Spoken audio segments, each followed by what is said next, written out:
There's a mountain in the northern Urals of Russia named Kholat Syakhl.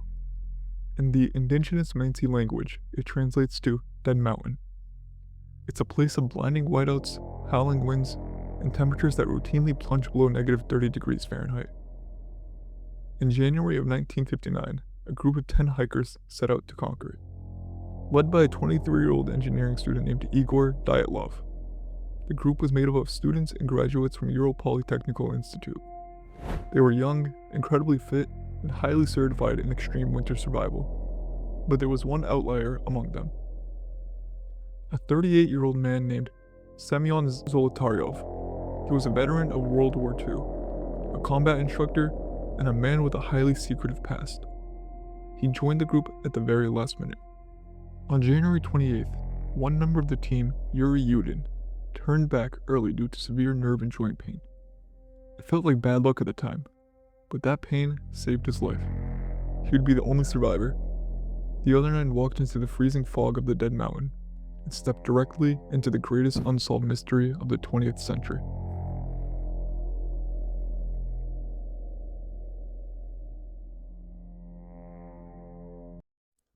When the group failed to send a telegram signaling their safe return, friends and family panicked. By February 20th, a massive search and rescue operation was launched, utilizing military helicopters, tracking dogs, and indigenous Mansi guides. 6 days later, high on the eastern slope of Dead Mountain, they found the group's camp. The tent was pitched on a slight slope, half collapsed and buried in snow. But when searchers dug it out, they found something deeply unsettling. The tent hadn't been torn by the brutal mountain winds. It had been slashed open, from the inside. Inside, it looked like they had been getting ready for bed. Their heavy winter coats, their boots, their cameras, and their survival gear were all neatly organized. There were even pieces of sliced pork laid out for a meal. But leading away from the slashed tent were 9 sets of footprints pressing into the snow. Some hikers were only wearing socks, some were completely barefoot, and one was wearing a single boot. They had walked calmly side by side into the pitch-black sub-zero night. Why would 9 survival experts leave their only shelter without shoes? A mile down the slope, at the edge of the forest, the bodies began to appear. Underneath a massive ancient tree, searchers found the remains of a small, hastily made campfire. Next to it lay 2 of the hikers, wearing only their underwear. Their hands were scraped raw, and bloodied bark was found in their fingernails. Branches were broken up to 15 feet high in the tree, suggesting they had desperately tried to climb it. Were they looking for the tent in the dark, or were they trying to escape something waiting for them on the ground? 3 more bodies, including Igor Dyatlov, were found frozen in the snow between the tree and the tent.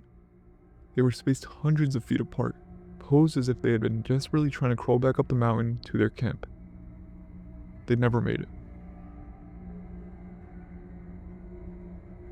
It took 2 more months, waiting for the massive snowdrifts to thaw, to find the final 4 hikers. They were buried deep in a rocky ravine further into the woods, and their autopsies blew the entire investigation wide open.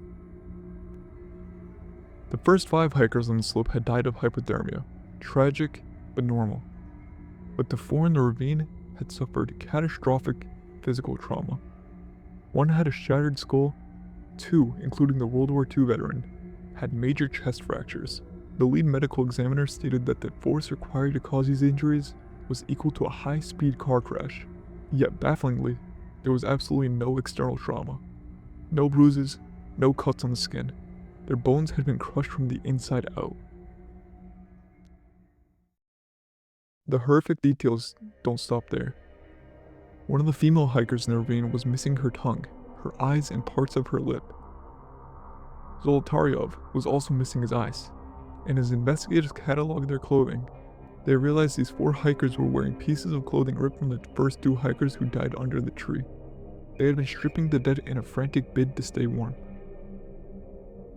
And then came the final inexplicable detail.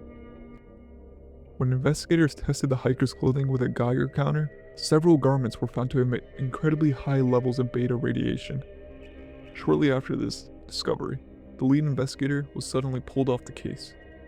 The Soviet government abruptly classified the files, and the official cause of death was recorded as an unknown compelling force. For 60 years, the world tried to fill in the blanks. The theories were wild, and frankly, some of them made sense. Did they stumble upon a secret Soviet weapons test?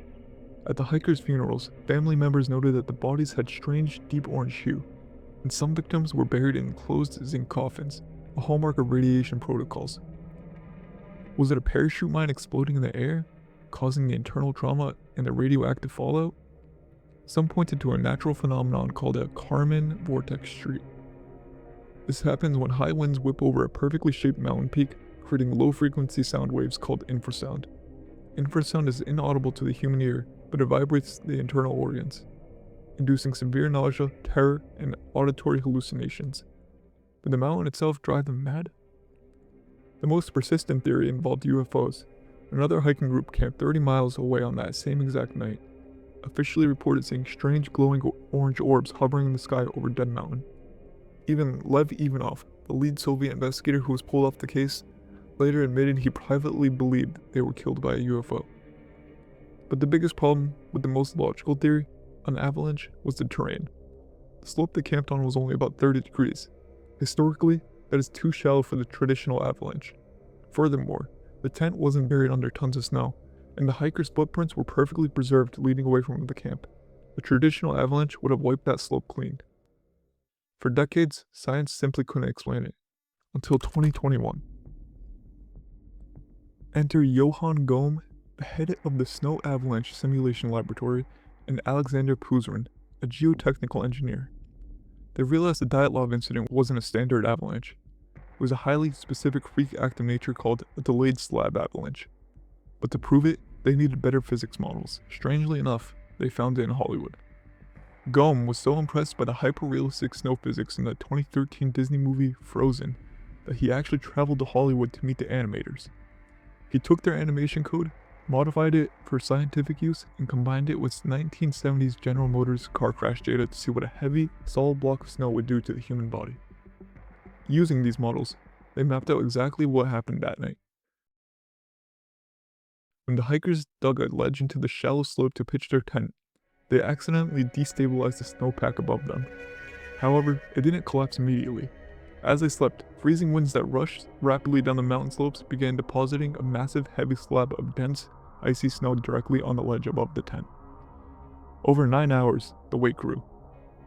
Suddenly, a block of solid, compacted ice the size of an SUV broke loose. It didn't roll or tumble, it slid, silently and heavily, dropping right onto the sleeping hikers. The car crash data proved that a dense block of ice of that exact size would cause the exact crushed ribs and skulls seen in the autopsies. And because they were wrapped in thick sleeping bags, the padding prevented any external bruising or scrapes on their skin. Trapped under the ice, suffocating and panicked in the pitch black, they slashed their way out. The reason this story is so haunting isn't because they went crazy, it's because they were heroes. The unharmed hikers dragged their critically injured friends out of the crushed tent. Knowing they couldn't dig out their boots in the dark, they carried each other down the mountain into the forest to build a fire and survive. But in the pitch black, at negative 30 degrees, unfortunately, they didn't stand a chance. The missing tongue and eyes. Forensic experts confirmed that when a body is left in nature for months, scavengers, like foxes or birds, naturally target soft tissues first. It's gruesome, but completely natural. And the radiation? It turns out camping lantern wicks from the 1950s were treated with thorium, which emits beta radiation. When the tent was crushed, the fuel wicks likely contaminated their clothes. The Soviet cover-up? That was standard Cold War paranoia. The government didn't know what happened, so they locked the files away to avoid looking incompetent. It took over 6 years, Hollywood animation software, and car crash data to finally solve the Dyatlov Pass incident. We spent decades looking for aliens, secret agents, and monsters, but the truth is we didn't need them. Nature is terrifying all on its own.